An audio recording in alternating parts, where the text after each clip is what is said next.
भारत माता के, भारतीय जनता पार्टी के नीचे गिरते कांग्रेस सरकार के है विकारा, नीचे गिरते कांग्रेस सरकार के है विकारा। बेके बेको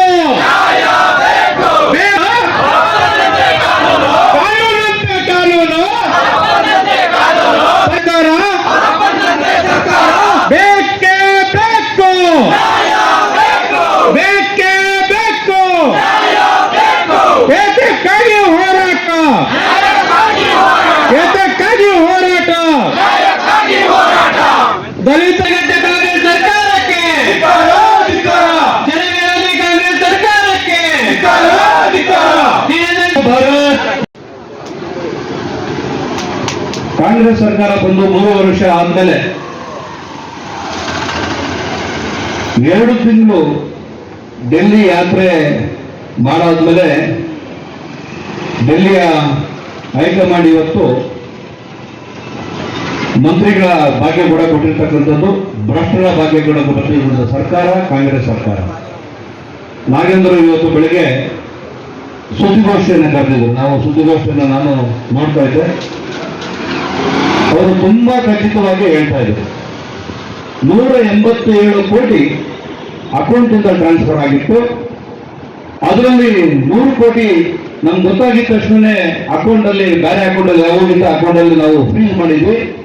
ನಾವು ಫ್ರೀಸ್ ಮಾಡೋಕ್ಕಿಂತ ಮುಂಚೆನೆ 87 ಕೋಟಿ ಹೈದರಾಬಾದ್ಗೆ ಟ್ರಾನ್ಸ್ಫರ್ ಆಗಿಬಿಟ್ಟಿತ್ತು. 87 ಕೋಟಿನ ಸುಮಾರು 800-900 ಅಕೌಂಟ್ಗೆ ಡಿವೈಡ್ ಮಾಡಿ ಟ್ರಾನ್ಸ್ಫರ್ ಆಗಿ ಎಲೆಕ್ಷನ್ಗೆ ಉಪಯೋಗಿಸೋಕೆ ತಂದುಬಿಟ್ಟಿದ್ರು ಅಂತ. ಭ್ರಷ್ಟಾಚಾರ ಏನು ಅಕೌಂಟ್ ಅಲ್ಲಿ ಟ್ರಾನ್ಸ್ಫರ್ ಆಗಿರ್ತಕ್ಕಂಥ ಅಧಿಕೃತವಾಗಿ ಇವತ್ತು ಬೆಳಿಗ್ಗೆ ಅವರು ಒಪ್ಕೊಂಡಿದ್ದಾರೆ. ಮತ್ತೊಂದು ಮಾತು ಹೇಳ್ತಾ ಇದ್ರು, ನನಗೆ ಗಮನಕ್ಕೆ ಬರ್ತಿರ ಮಾಡ್ಬಿಟ್ಟಿದ್ರು, ಯಾರು ಮಾಡಿದ್ರು ಗೊತ್ತಾಗಿರ್ಲಿಲ್ಲ, ಅವರು ಸಸ್ಪೆಂಡ್ ಮಾಡಾಗಿತ್ತು, ಅವರು ಕೂಡ ಜೈಲಿಗೆ ಹೋಗಿದ್ರು, ಮತ್ತೆ ಒಬ್ಬ ಅಧಿಕಾರಿ ಕೂಡ ಆತ್ಮಹತ್ಯೆ ಮಾಡ್ಕೊಂಡು ಹೋಗ್ಬಿಟ್ರು ಅಂತಕ್ಕಂಥದ್ದು ಅಧಿಕೃತವಾಗಿ ಇವತ್ತು ಅವರು ಹೇಳಾಗಿದೆ.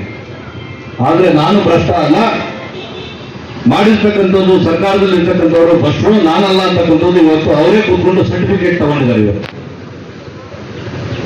ಅವರು ಬಿಜೆಪಿ ಅವರೇ ತಟ್ಕೊಂಡು ನಾನು ಭ್ರಷ್ಟ ಅಲ್ಲ ಅಂತಕ್ಕಂಥದ್ದು, ಆದ್ರೆ ಅಕೌಂಟಲ್ಲಿ ಹೋಗಿರ್ತಕ್ಕಂಥದ್ದು ಅಧಿಕೃತವಾಗಿ ಒಪ್ಕೊಂಡಿದ್ದಾರೆ. ಕಾಂಗ್ರೆಸ್ ಅಲ್ಲಿ ಇರ್ತಕ್ಕಂಥ ಇವತ್ತು ನಾಯಕರಿಗೆ ಏನಾದರೂ ಮಾನ ಮರ್ಯಾದೆ ಏನಾದರೂ ಇದ್ರೆ ಇರ್ತಕ್ಕಂಥ 1.5 ವರ್ಷದಲ್ಲಿ ಒಳ್ಳೆ ಕೆಲಸ ಮಾಡಿದ್ರು ಇವತ್ತು ಮರ್ಯಾದೆ ಉಳಿತದೆ. ಯಾಕಂದ್ರೆ ಈಗಾಗಲೇ 5 ಗ್ಯಾರಂಟಿಗಳನ್ನು ಕೊಟ್ಟು ಗ್ಯಾರಂಟಿಗಳೆಲ್ಲ ಪೂರ್ತಿ ಇವತ್ತು ಧೂಳಿಗೆ ಹೋಗಿದೆ, ಗೆದ್ದಿಡ್ತಾ ಇದೆ. ಎಲ್ಲ ಹೆಣ್ಮಕ್ಳೆಲ್ಲ ಕಾಯ್ತಾ ಇದ್ದಾರೆ. ಹೆಣ್ಮಕ್ಳಿಗೆಲ್ಲ ಮಾಡಿರ್ತಕ್ಕಂಥ ನೀವೆಲ್ಲ ಮಾತನ್ನ ಏನು ಕೊಟ್ಟು ಅವ್ರು ಮಾಡಿರ್ತಕ್ಕಂಥ ದ್ರೋಹ ಏನಿದೆಯಲ್ಲ, ಎಲ್ಲ ಹೆಣ್ಮಕ್ಳಿಗೆ 2,000 ಅಂದ್ರೆ ಮೋಸ ಮಾಡಿದ್ದೀರಾ, ಅಕ್ಕಿ ಕೊಡ್ತೀವಿ ಅಂದ್ರೆ ಮೋಸ ಮಾಡಿದಿರಾ, ಬಸ್ ಪ್ರಯಾಣ ಫ್ರೀ ಅಂತ ಹೇಳ್ಬಿಟ್ಟು ಡಬಲ್ ಬಸ್ ಮಾತ್ರ ಭಾಗ್ಯ ಕೊಟ್ಟಿದ್ದೀರಿ. ಎಲ್ಲ ಯುವಕರಿಗೆ ಅವರಿಗೆ ಕೆಲಸ ಇರ್ತಕ್ಕಂಥದ್ದು 3,000 ಕೊಡ್ತೀವಿ ಅಂತ ಹೇಳೋದು ಅದು ಮೋಸ ಮಾಡಿದಿರಾ. ಕರೆಂಟ್ 200 ಯೂನಿಟ್ ಕೊಟ್ಟಿರ್ತಕ್ಕಂಥದ್ದು ಮೋಸ ಮಾಡಿದಿರಾ. 5 ಗ್ಯಾರಂಟಿಯಿಂದ ಏನ್ ಸರ್ಕಾರ ಬಂದಿತ್ತು, ಮತ್ತೊಂದು ಬಾರಿ ಎಲೆಕ್ಷನ್ ಬಂದ್ರೆ ಇದೇ 5 ಗ್ಯಾರಂಟಿ ಸಾಕು ಅವ್ರನ್ನ ಮುಳುಗಿಸೋದಕ್ಕೆ ಕಾಯ್ತಾ ಇದ್ದಾರೆ. ಅವರು ಗ್ಯಾರಂಟಿ ಮಾಡಿ ಮಸ್ಕ ಟೋಪಿ ಹಾಕಿ ಸರ್ಕಾರ ಬಂದಿರ್ತಕ್ಕಂಥದ್ದು ಮುಂಬರುವ ಸರ್ಕಾರ ಬಿಜೆಪಿಗೆ ಇದು ಹೊರ ಆಗ್ತಕ್ಕಂಥದ್ದು ಆಗಿದೆ. ಏನಾದರೂ ಅವರಿಗೆ ಅಷ್ಟು ಸ್ವಲ್ಪ ಮಾನ ಮರ್ಯಾದೆ ನಾಲ್ಕೈದು ಇವತ್ತು ಒಂದು ಪ್ರತಿಭಟನೆ ನಡೀತಾ ಇದೆ.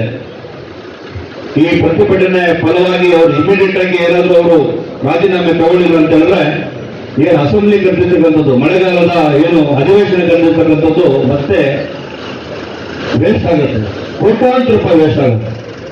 ಈಗಾಗಲೇ ಪಾರ್ಲಿಮೆಂಟ್ ಅಲ್ಲಿ ಕಾಂಗ್ರೆಸ್ನವರ ಭಾಗ್ಯ ಪಾರ್ಲಿಮೆಂಟ್ ಇರ್ತಕ್ಕಂಥ ಅಧಿವೇಶನ ವೇಸ್ಟ್ ಮಾಡಿ ಹಾಳು ಮಾಡಿಟ್ಟಿದ್ದೀರ. ನಿಮಗೆ ಏನಾದರೂ ಮಾನ ಮರ್ಯಾದೆ ನಾಚಿಕೆ ಇದ್ರೆ ಇಲ್ಲಿ ಅಸೆಂಬ್ಲಿ ನಡೀಬೇಕು ಅಂತ ಹೇಳಿದ್ರೆ ಕೂಡಲೇ ರಾಜೀನಾಮೆ ಕೊಟ್ಟು ಜನರ ಉದ್ಧಾರಕ್ಕಾಗಿ ಕಲ್ಯಾಣಕ್ಕಾಗಿ ಏನು ಅಧಿವೇಶನ ನಡೀತದೆ ಅದನ್ನು ನಡೆಸ್ಕೊಡ್ಬೇಕಂತ ಆಗ್ರಹ ಮಾಡ್ತೀವಿ.